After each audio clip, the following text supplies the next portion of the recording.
Please welcome Lenny. Lenny. Here he is, the very funny and entertaining John. John. Leonard. Lenny. John. John. Please welcome the man who had the vision, Lenny. Please welcome John. I possess the DNA of Leonard. And here he is, John. He's also a movie star. Ladies and gentlemen, please welcome Leonard. Would you welcome, please, John? John. The Lenny and John Show.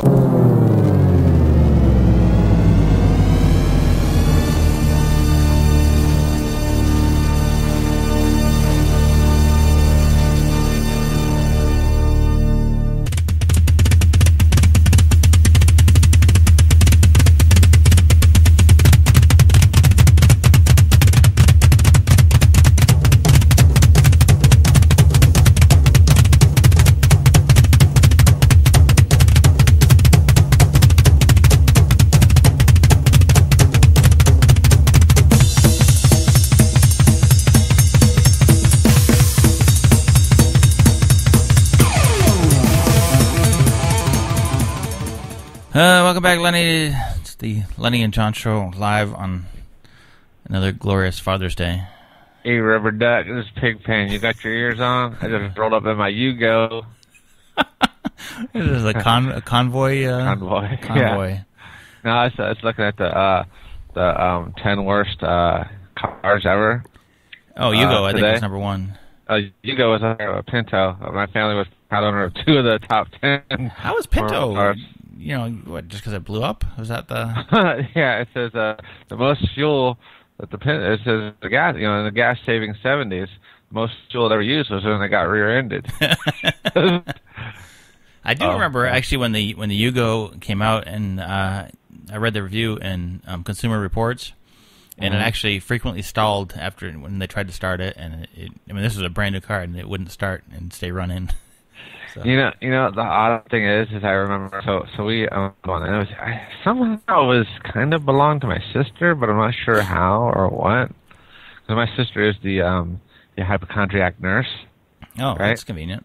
Yeah, it's kind of weird. Makes it easier. It's kind of a, right? It's like an alcoholic bartender.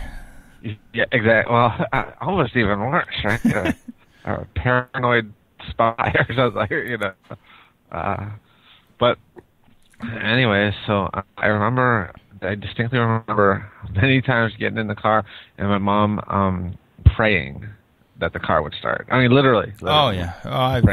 No, it's beseeching the Lord above for aiding the internal combustion engine that was located just right there in front of us. What kind of car was it? So you go. Oh, you owned a Yugo? Yeah. Oh my God! Why would you buy a Yugo? I don't know, dude. I have not gotten into it with my parents about that. I don't think that's insane. I don't think they'd like their children like questioning like, why'd you do that? That was stupid. You know, their adult children like you know. I'm sure they live with that shame day to day. You know, that's when that funny. like, yeah, they don't need me like.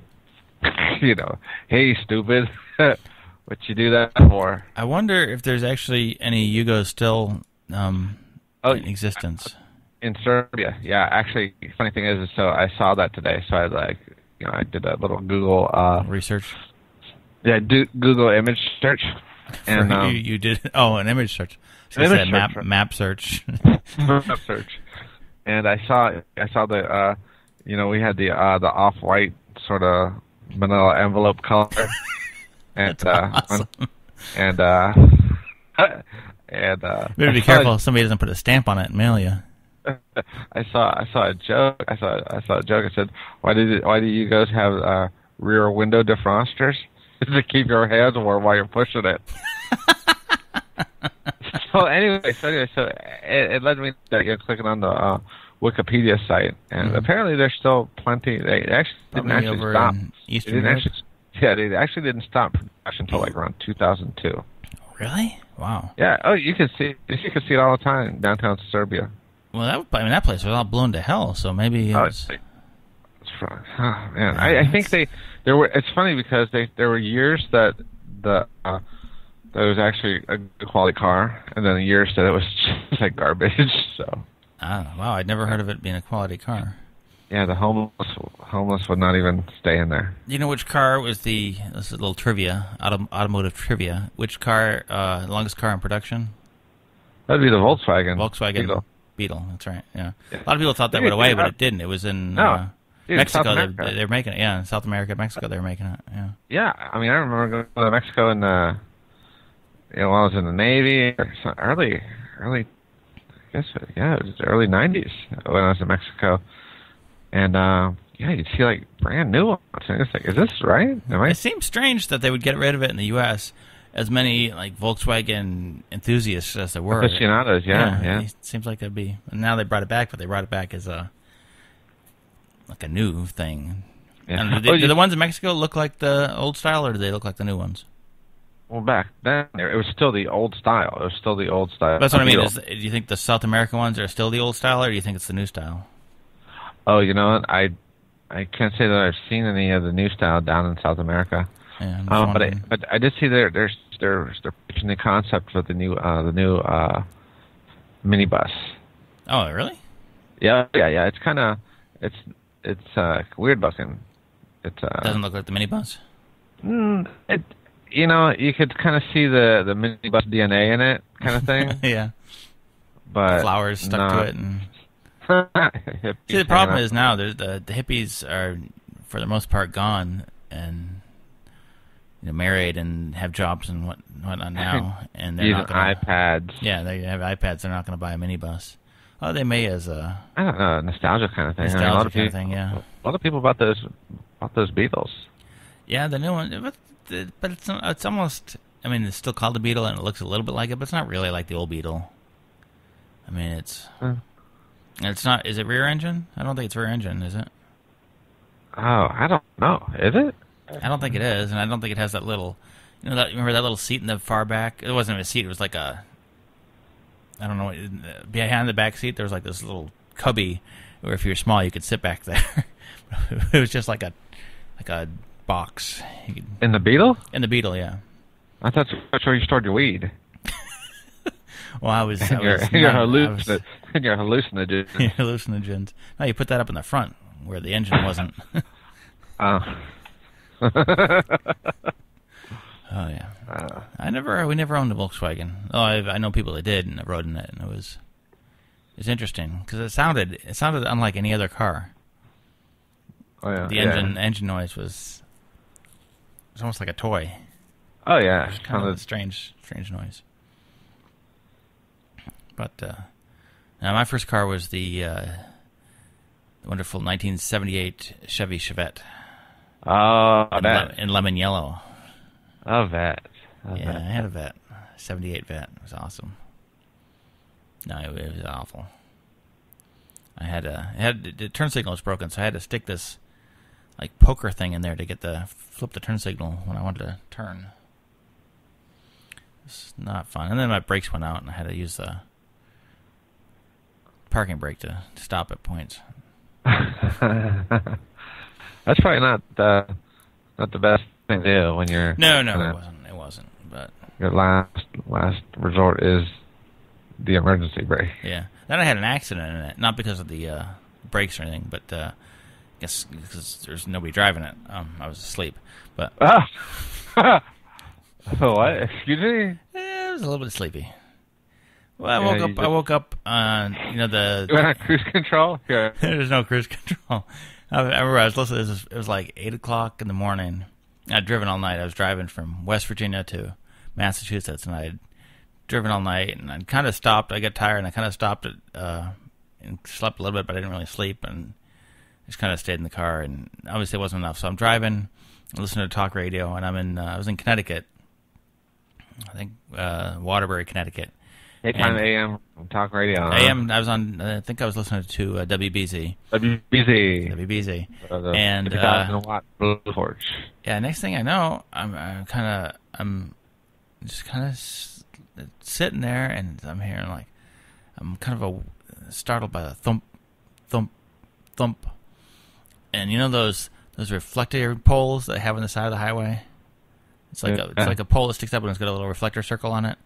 Yeah. Every few seconds, I was hitting one of those thump, thump, thump. And I came to, and all I saw was like grass and those poles as I was hitting them. I was like, oh my God, I cut the wheel. And I was actually over in the median, in the center between the two sides of the interstate. Oh, yeah. This is a it's a wide area, so it's nowhere near like the oncoming section. Like it was separate. There was like trees, and it was a pretty good distance between the two sides. But I was on the grass, and it had been raining all night. So I kind of cut the wheel to get back onto the highway, and I just keep going straight because it's all just mud, and I'm just sliding. And then all of a sudden it catches, and I just make a right turn, go perpendicular to the interstate, and I get T-boned by a car that was coming up, I guess, and oh my gosh, we both end up in the guardrail, and so get out and check, make sure everybody's okay, and then what the hell's wrong with you? You crazy driver? I didn't even know what was happening. I was like so out of it, I couldn't even fake it. I mean, I was okay at that point. Get out to that John, the big man. No, but I was 18. I was just not very savvy and not smart enough to say, "What the hell are you doing?" No, not at all. So, sorry, I was asleep. Plus, it's hard to explain how somebody T-bones you on the interstate. But so the state trooper shows up, right, and we get in the car so he can do the report and everything. And turns out that her dad's the girl that hit me. Her dad's a state trooper, and the guy knows him. And after that, it was just downhill. You say he's guilty. Yeah, that was pretty much it. So I got the ticket, and he was kind enough. He said, "I could arrest you, but I'm going to release you on your own recognizance." I was like, "Oh, but you don't recognize me." Did you say that? How do you know me? Yeah. So what are you recognizing? Huh? What do you recognize? No, but he charged me with, I guess when you're asleep, it's reckless driving. Oh, yeah. But I don't know. I wasn't even driving. I was sleeping. So. Do you admit that you was driving? Or I was the only person in the car. I had to be driving. Yeah, good point. Yeah. I did have the cat with me, so it could have been the cat. Did you? Yeah, so so I got a ticket and had to go to court for that. And that was crazy. I couldn't even just pay the ticket. I had to go to court. And it's very traumatic for an 18-year-old and never been in trouble. And I was in there with like murderers and stuff. It was crazy. Yeah. Did they touch you? No, I wasn't locked up, but it was like the trial. There's a holding cell in the courtroom, and then I waited there like all day for my case to be called up. First, I had to go and do like a plea bargain with the DA. This is bizarre. I fell asleep while driving. I have to do a plea bargain, right? And so you wait in line because I had no idea what to do. They said, "Oh, go wait, talk to the prosecutor over there." So I wait in line, and she basically yells at me for falling asleep while driving and tells me how dangerous it was. And I already felt bad enough. Yeah. Like, I know, sorry. And I just wanted to pay the fine. And she said, "Well, I'll lower it down to failure to stay within marked lanes or something like that." And recommend a $90 fine. I was like, okay, I was just gonna pay. You weren't gonna get any argument from me, so I went in there and basically we sat through court all day long with all these other people. One guy was in there for biting his wife or girlfriend or something. Yeah, I've done that. Who hasn't done that? Yeah. But who gets caught, right? Yeah, you're like, by the time the police come, you're just like down, you're gone. Yeah. But all people in there for obviously much more serious offenses than sleeping. Yeah.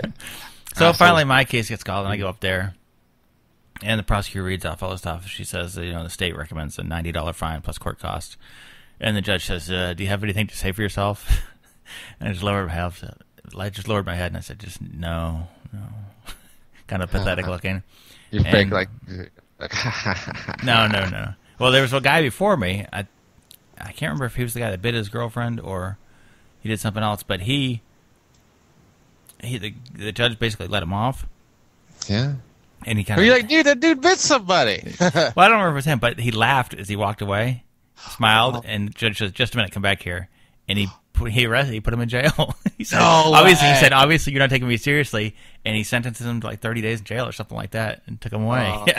That's great. Yeah, I dig that. Yeah, so he, I said no, and I was. Oh, I was fucking serious then too.